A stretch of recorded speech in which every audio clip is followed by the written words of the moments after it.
Hi everyone, कैसे हैं आप सब? I hope you all are doing very very good. I welcome you all to eco सीखो and my name is Sandeep Bhogal. आगे बढ़ने से पहले दो चीज़ें बता दूं. अगर आपको शॉर्ट्स में वीडियो समझनी है, शॉर्ट्स में किसी कंसेप्ट को समझना है, तो मेरे इंस्टाग्राम चैनल इको सीखो को आप ज्वाइन कर लो. और मैं क्या करता हूँ कि कुछ मुझे important question, important note, important case study मिलता है, तो मैं और वैसे भी बहुत सारी इंटरेक्शन करता हूँ अपने व्हाट्सएप चैनल में. तो मेरे व्हाट्सएप चैनल को ज्वाइन कर लो, तो आपको बहुत बेनिफिट होगा. दोनों का लिंक मैंने डिस्क्रिप्शन पर डाल रखा है, आप जहाँ जाके दोनों को ज्वाइन कर सकते हैं. चलिए अब आते हैं बड़ा इंपॉर्टेंट टॉपिक पे. टॉपिक क्या है? Income and cross elasticity of demand. ठीक है, इनकम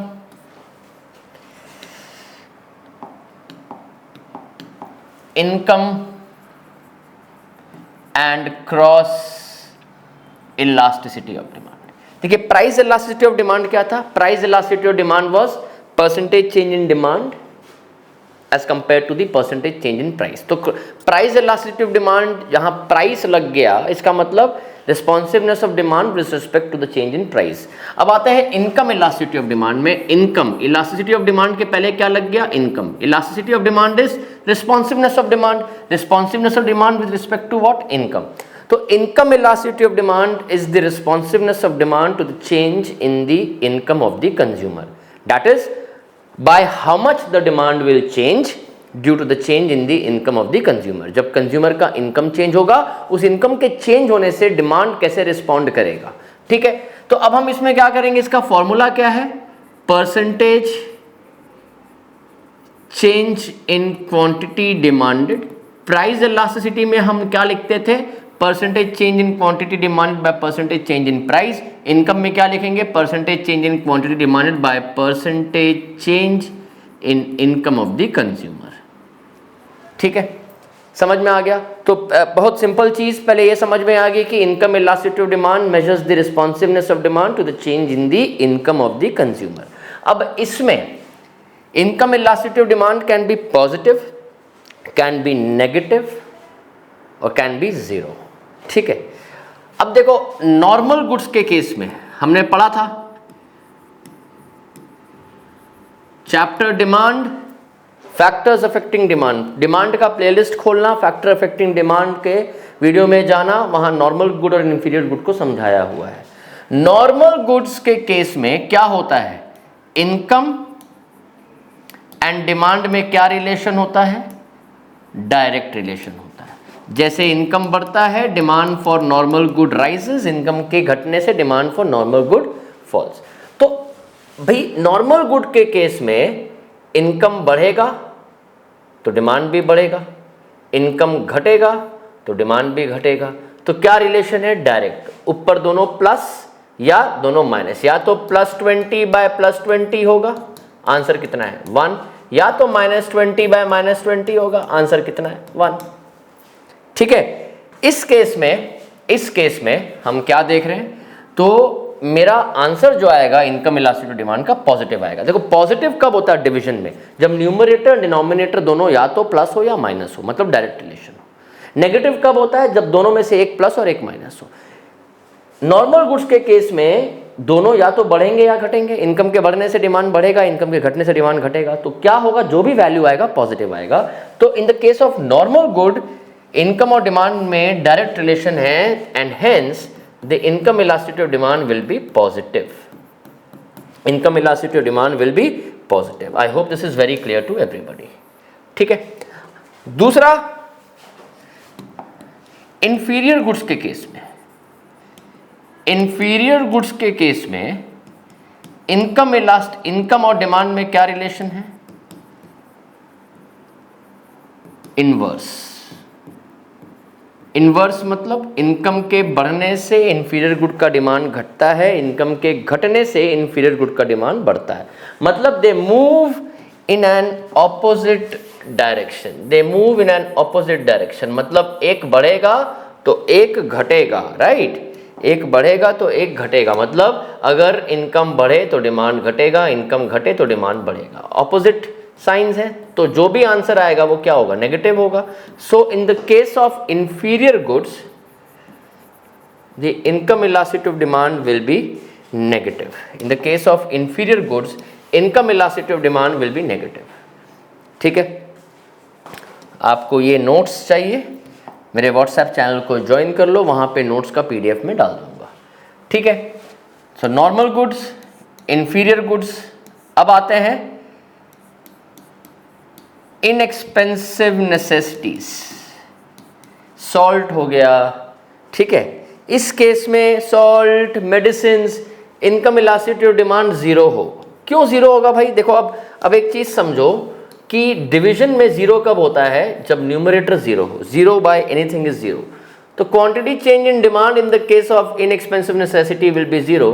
इनकम बढ़े या घटे, अगर सॉल्ट जितना हम खा रहे उतना ही खाएंगे, इनकम 10% से बढ़े, 20% से बढ़े, 30% से बढ़े, लेकिन चेंज इन इनकम कुछ भी हो, चेंज इन डिमांड जो इस केस में क्या होगा? कुछ भी नहीं होगा.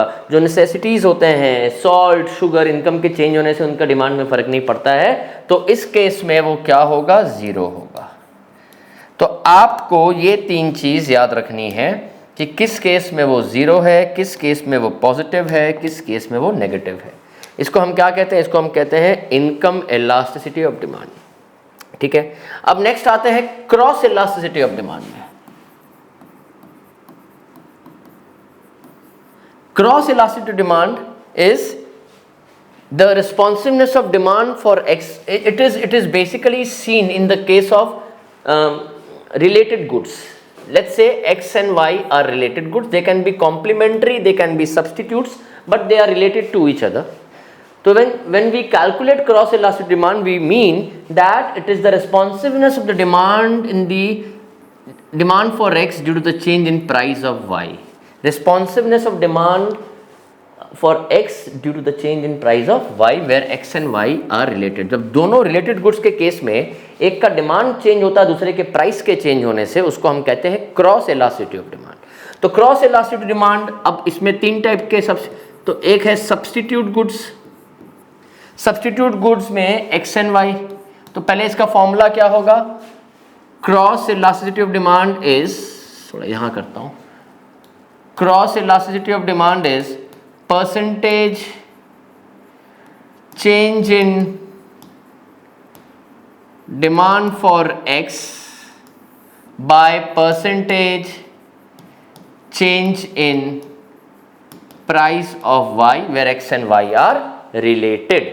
ठीक है, रिलेटेड गुड्स में क्या आता है? पहले सब्स्टिट्यूट्स.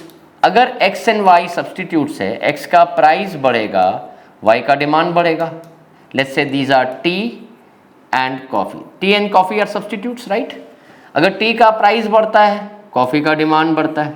टी का प्राइस घटता है तो कॉफी का डिमांड घटता है. क्या रिलेशन है दोनों के बीच में? डायरेक्ट है. अगर एक का प्राइस बढ़े दूसरे का डिमांड बढ़ेगा, एक का प्राइस घटे दूसरे का डिमांड भी घटेगा. तो जब दोनों या तो प्लस होंगे या माइनस होंगे तो अल्टीमेट रिजल्ट क्या होगा? पॉजिटिव होगा. तो in the case of substitute goods ये क्या होता है? पॉजिटिव होता है. पॉजिटिव होता है. ठीक है, अब आते हैं अगर हम in the case of complementary goods. Complementary goods में let's say car and petrol, let's say X and Y. अगर कार का प्राइस बढ़े तो पेट्रोल का डिमांड घटता है, कार का प्राइस घटे तो पेट्रोल का डिमांड बढ़ता है. क्या रिलेशन है? इनवर्स है.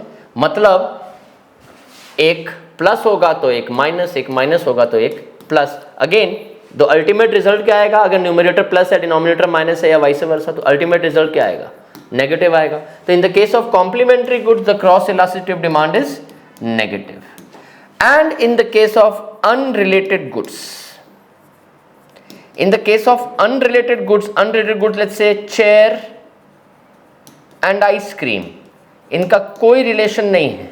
चेयर का प्राइस बढ़े या घटे, इसके रिजल्ट में आइस के डिमांड में कुछ चेंजेस नहीं आएंगे. आइसक्रीम आपको जो भी खानी आप उतने ही खाओगे. चेयर का प्राइस बढ़ने और घटने से इन दोनों को कुछ आपस में कोई रिलेशन नहीं बनता है. तो एक के प्राइस चेंज होने से दूसरे के डिमांड में फर्क नहीं पड़ रहा है. तो परसेंटेज चेंज इन डिमांड, तो मेरा इस केस में ऊपर जीरो होगा, नीचे कुछ भी हो तो zero by anything is zero. So again cross elasticity of demand positive कब होता है? In the case of substitutes. Negative कब होता है, in the case of complementary, and zero कब होता है, in the case of unrelated goods. I hope this is very clear to everybody. अगर आपको ये समझ में आया है, अच्छी लगी वीडियो, तो please share the videos with your friends. Thank you so much. Take care of your health. Bye bye.